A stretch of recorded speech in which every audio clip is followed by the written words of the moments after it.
Hello and welcome back to Sunday Scripture Study for Catholics. And now we're going to take a look at the second reading for this fifth Sunday in Ordinary Time. And it's going to be a selection from St. Paul's first letter to the Corinthians, chapter 2, verses 1 through 5. So we're continuing with our way through Corinthians, which we're going to look at all the way up to Lent, which is coming up very soon. And this first section of this chapter is really a conclusion of the preceding argument that we heard at the end of chapter 1, which we heard for the fourth Sunday in Ordinary Time. And if you might recall, the gospel message there was deemed, or St. Paul reminds them that the gospel message was deemed weakness by those that were humanly wise. He talked about that in chapter 1, verses 18 through 25. And that the receivers of the gospel themselves, the ones that received this message and believed in it, were, from a human point of view, also the least likely of society to be proclaimed this good news. And he talked about that in chapter 1, verses 16 through 31. So now, continuing with that section of 1 Corinthians, St. Paul is going to tell them that even the messenger of the gospel, in this case himself, is afflicted with weaknesses, and that it takes the power of the cross that can overcome even the weaknesses of those who deliver the message. So we're going to go ahead and read through this reading, and then we'll come back and take a closer look. A reading from St. Paul's first letter to the Corinthians. When I came to you, brothers and sisters, proclaiming the mystery of God, I did not come with sublimity of words or of wisdom. For I resolved to know nothing while I was with you, except Jesus Christ and Him crucified. I came to you in weakness and fear and much trembling, and my message and my proclamation were not with persuasive words of wisdom, but with a demonstration of spirit and power, so that your faith might not rest on human wisdom, but on the power of God. The word of the Lord.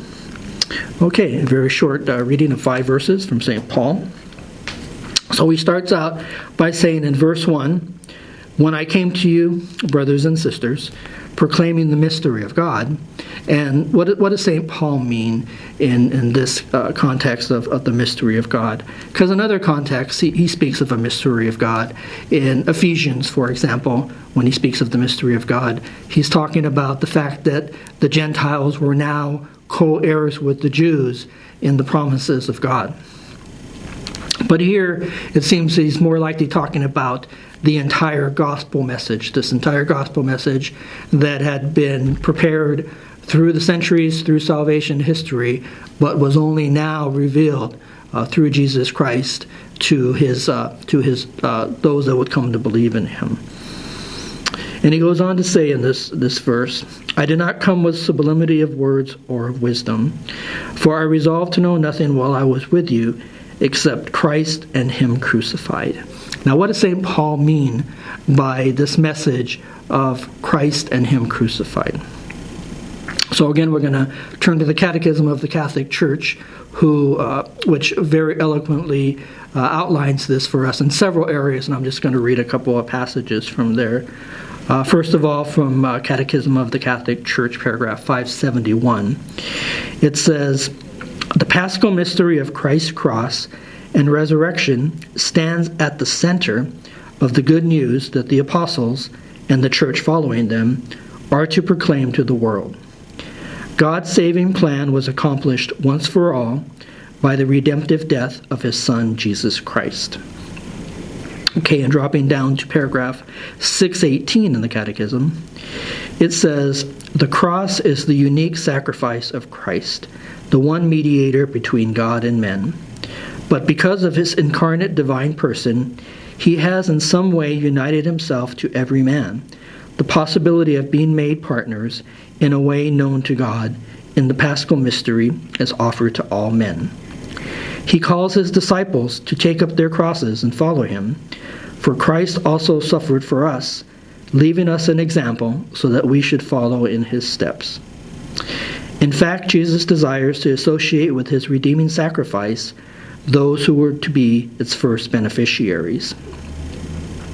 This is achieved supremely in the case of his mother, who was associated more intimately than any other person in the mystery of his redemptive suffering.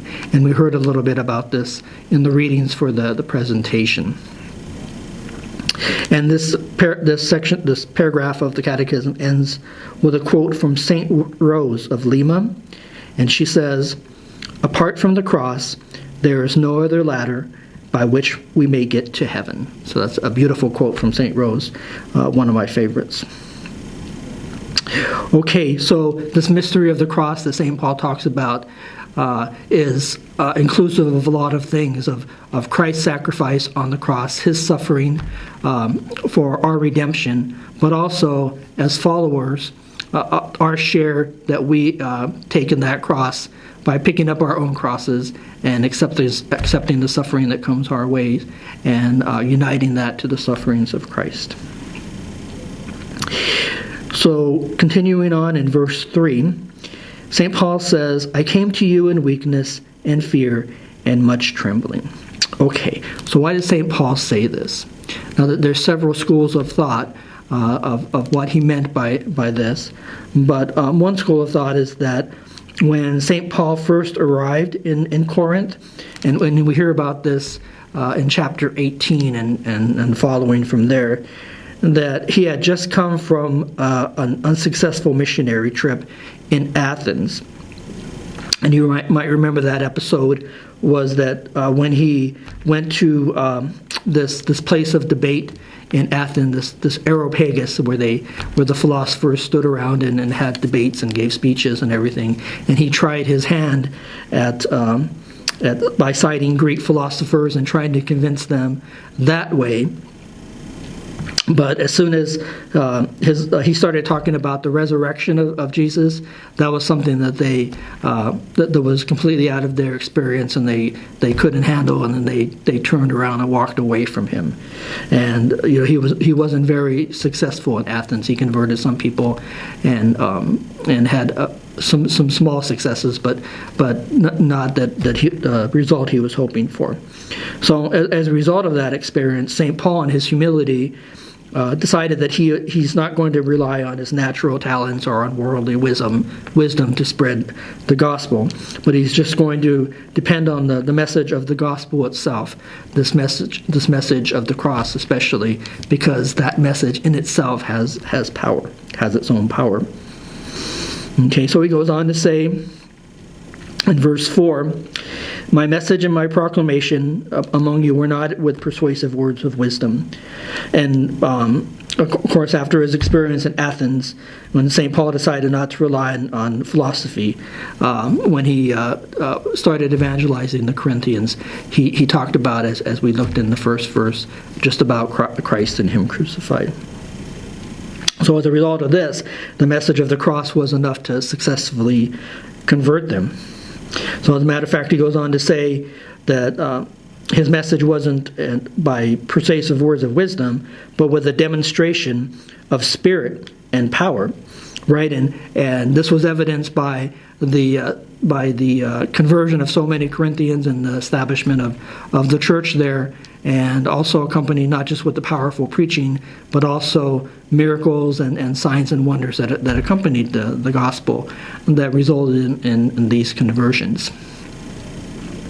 And also in the Corinthian community, as we kind of heard hinted at the very beginning of Corinthians when we started a few weeks ago, is that the Corinthians themselves, as a church, were very rich in the spiritual or charismatic gifts in their community.